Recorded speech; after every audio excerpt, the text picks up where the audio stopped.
Hello दोस्तों, बहुत बहुत स्वागत है हमारी चैनल व्रत त्योहार RRS में। जय माता दी दोस्तों, आज हम आपको बताने वाले हैं रक्षाबंधन की कथाएं। लेकिन हम यहाँ कुछ चर्चित कथाएं दे रहे हैं। इनमें से पहली कथा का धार्मिक महत्व है, जिसे पूजन के साथ कहा जाता है। बाकी की कथाएं भाई बहन के प्रेम के प्रतीक हैं। इस अनोखे त्यौहार की महत्ता से संबंधित हैं रक्षाबंधन की कथा। एक बार युधिष्ठिर ने भगवान कृष्ण से पूछा, हे अच्युत, मुझे रक्षाबंधन की वह कथा सुनाएं जिससे मनुष्यों की प्रेताबाधा तथा दुख दूर होता है। भगवान कृष्ण ने कहा, हे पांडव श्रेष्ठ, एक बार दैत्यों तथा सुरों में युद्ध छिड़ गया और यह युद्ध लगातार 12 वर्षों तक चलता रहा।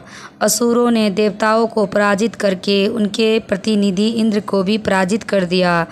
ऐसी दशा में देवताओं सहित इंद्र अमरावती चले गए।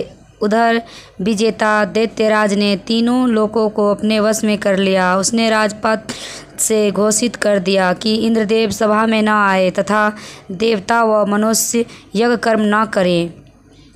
सभी लोगों मेरी पूजा करें। दैत्यराज की इस आज्ञा से यज्ञ, वेद पाठन तथा उत्सव आदि समाप्त हो गए। धर्म के नाश से देवताओं का बल घटने लगा। यह देख इंद्र अपने गुरु बृहस्पति के पास गए तथा उनके चरणों में गिरकर निवेदन करने लगे।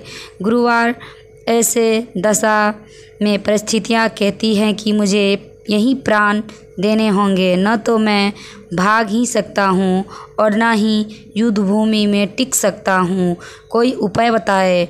बृहस्पति ने इंद्र की वेदना सुनकर उसे रक्षा विधान करने को कहा। श्रवण पूर्णिमा को प्रातःकाल निम्न मंत्र से रक्षा विधान संपन्न किया गया। येन बंधो बलि राजा दानवेंद्र महाबलः तेन त्वं विद्वनामि रक्षेमा चल माचल। इंद्राणी ने श्रवणी पूर्णिमा के पावन अवसर पर द्विजों के स्वस्ति वाचन करवाकर रक्षा का तंतु लिया और इंद्र की दाहिनी कलाई में बांधकर युद्ध भूमि में लड़ने के लिए भेज दिया। रक्षाबंधन के प्रभाव से दैत्य भाग खड़े हुए और इंद्र की विजय हुई। राखी बांधने की प्रथा का सूत्रपात यहीं से होता है। रक्षाबंधन की कथा नंबर 2। भारतीय इतिहास के अनुसार मुसलमान शासक भी रक्षाबंधन की धर्म भावना पर न्यौछावर थे। जहांगीर ने एक राजपूत स्त्री का रक्षा सूत्र पाकर समाज की विशिष्ट आदर्श प्रदान किया। इस संदर्भ में पन्ना की राखी विशेषतः उल्लेखनीय है। एक बार राजस्थान की 2 रियासतों में गंभीर कलह चल रही थी। एक रियासत पर मुगलों ने आक्रमण कर दिया। अवसर पाकर दूसरी रियासत वाले राजपूत मुगलों का साथ देने के लिए सैन्य सज्जता रहे।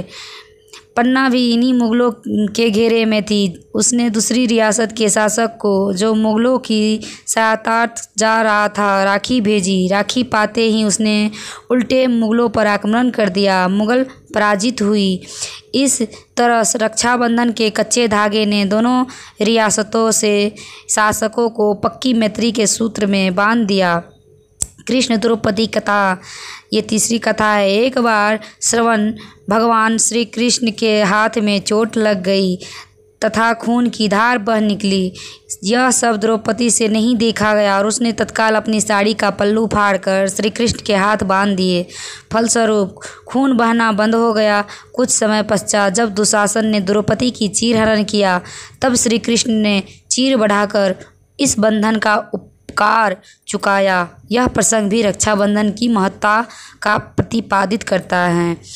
हुमायूं कर्मावती तथा मध्यकालीन इतिहास की घटना है। चित्तौड़ की हिंदू रानी कर्णावती ने दिल्ली के मुगल बादशाह हुमायूं को अपना भाई मानकर उनके पास राखी भेजी थी। हुमायूं ने रानी कर्मावती की राखी स्वीकार की और समय आने पर रानी के सम्मान की रक्षा के लिए गुजरात के बादशाह से युद्ध किया।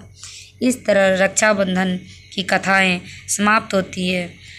वैसे तो रक्षाबंधन के बहुत सारे कथाएं हैं, लेकिन भाई और बहनों, ये कैसे लगे रक्षाबंधन की कथाएं कमेंट्स में ज़रूर बताएं।